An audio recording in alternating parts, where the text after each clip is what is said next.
Well, yet another video on the channel where I have to be very careful, because if this guy does get traded before the video goes live, then I look like a fool. Let's talk today about a Montreal Canadiens defenseman that was here when the team went to the finals. He was a pretty good player, all things considered, and he got sent over to Pittsburgh a year ago for 1 year's worth of time. He got traded back to Montreal. He is on a reduced cap hit because there was salary retained by the Penguins, and now the Montreal Canadiens are likely going to trade him again. We already went over the entire conversation as to whether or not he is going to get traded, whatever. We went over some of the rumors, and we even concluded that even if he doesn't get traded, hey, he actually might be a pretty good addition to the Canadiens and their blue line. Today we're talking about Jeff Petry, ladies and gentlemen, because at the time of recording this audio, he still is a Hab. And again, if this video is public and he's already gotten traded, then hey, that's my bad. And I feel like this entire video would be pointless if that was the case, but at the end of the day, I can't tell the future. We're just going to upload it, see what happens. So today we are talking about the trade price. And no, not the Carey Price trade. We're talking about the trade price for Jeff Petry and what the Canadiens could actually get if they send him away. Now, the big thing the Canadiens have at their advantage is salary, because Petry is making $4.6875 million a year against the Canadiens cap till the end of 2025. His original cap hit was 6.25, but that got flipped over to the Penguins. It was held back with salary retained, and now he's on a cheaper deal. Should the Montreal Canadiens trade away a guy who last season had 31 points in 61 games played, and the season before that on a bad Canadiens team had 27 points in 68 games played, should they trade this guy away? They'll probably do so at 50% salary retained. Take that $4.6875 million a year and cut it in half, you have $2.6 million bucks. And all of a sudden, when you take a look at what Petry is, an offensive defenseman who's a pretty stable guy on his feet, he makes good decisions, he's also big, he's right-handed, he can make a really nice snipe once in a while.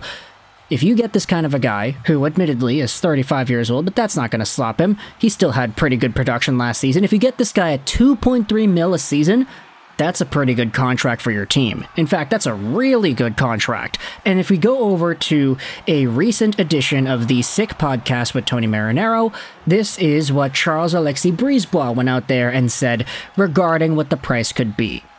Take a look at this article in HabsFanatics.com.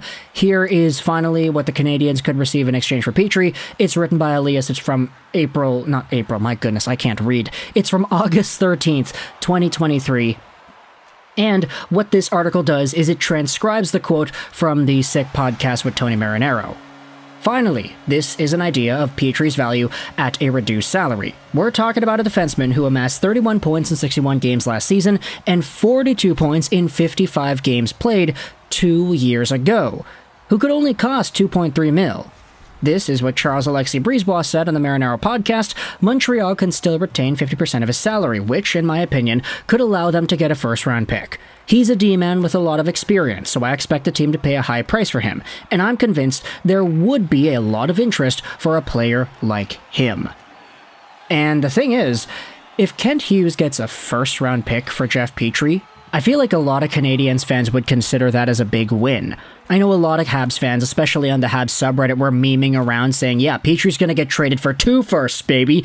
Not 1, but 2, because he's that darn good and he could be that darn cheap. I get it, the guys on the Habs sub are trying to gas up their players so that people in other fan bases can think that Petry is actually amazing. Which he is, it's just 2 first-round picks is a very steep price. I don't think anybody really gets traded for multiple first-round picks nowadays. Unless your name is Jack Eichel. I mean, you could say a lot of these bigger name trades don't even get 2 first-round picks. They get first-round prospects and a pick.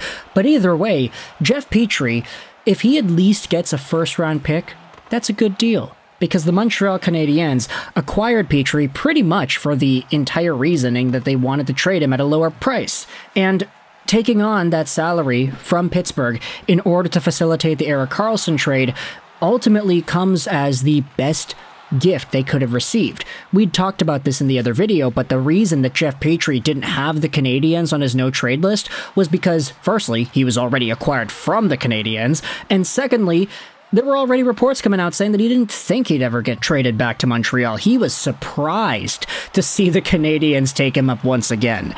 And so for a guy who, as we said, he's 35 years old, he probably doesn't want to spend the remaining years of his hockey career playing on rebuilding teams that are trying to get first overall picks over and over again. The Habs could do him a solid by sending him to a playoff team, 50% retained, he's all of a sudden super valuable, and the Habs can get a first-round pick in the process. If the Canadiens can make this work, let's just say it's Petry 50% and you have the first-round pick.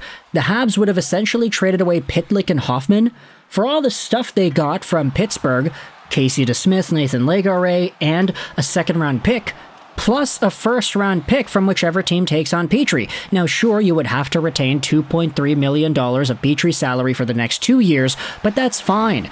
2.3 mil on your cap in order to get rid of Hoffman and Pitlick, also getting the prospect in Legare 2 picks and Casey DeSmith in the process. This could be some ultimate 3D chess type of planning here from Kent Hughes. And at the end of the day, everybody's happy. The team that gets Petry is happy. They're getting a pretty cheap guy who's a lot better than 2.3 mil. The Habs are happy because they're bolstering up their rebuild. They're getting a lot of assets for pretty much facilitating this Penguins and Sharks deal. The Habs fans are happy because on paper, 1-for-1, Petry for a first is pretty good. And the Penguins are happy too. They got Erik Karlsson. Cool. Everything works out if the Habs are able to get this done. And even if it's not Petry for a first, maybe it's Petry for a second, Petry for a third, the same argument still applies. The extra dollars on your salary cap for the next 2 years is not that big of a deal. 2.3 mil on a rebuilding team, that's fine. But getting all this stuff in return, Legare DeSmith, the 2 picks, it's great.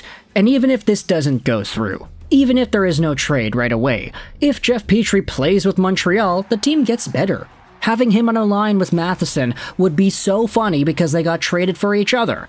And just knowing what Petry can do, knowing that he already has chemistry with the players on the Habs, knowing that he already knows what it's like to feed a pass to Caulfield. He knows how Nick Suzuki plays. Hopefully they're a lot better than when he played with them initially, but I mean, they went to the finals last time, so it doesn't really feel like they were that bad.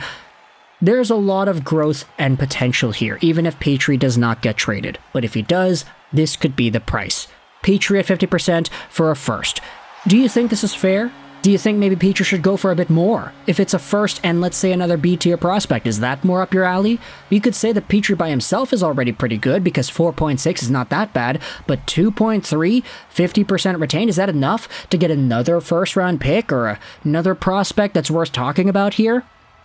Let me know your thoughts in the comment section below. How do you feel about the Jeff Petry trade price? Do you feel this is fair? Do you feel it's not? Link is going to be in the description to the Tony Marinaro Sick podcast show, as well as the article we pulled the quote from. But let me know your thoughts in the comment section below. How do you feel about Jeff Petry and the inevitable trade to come? If he stays in Montreal and just plays with the Habs instead, how does that make you feel? Let me know your thoughts in the comment section below. I hope you enjoyed this video. And bye.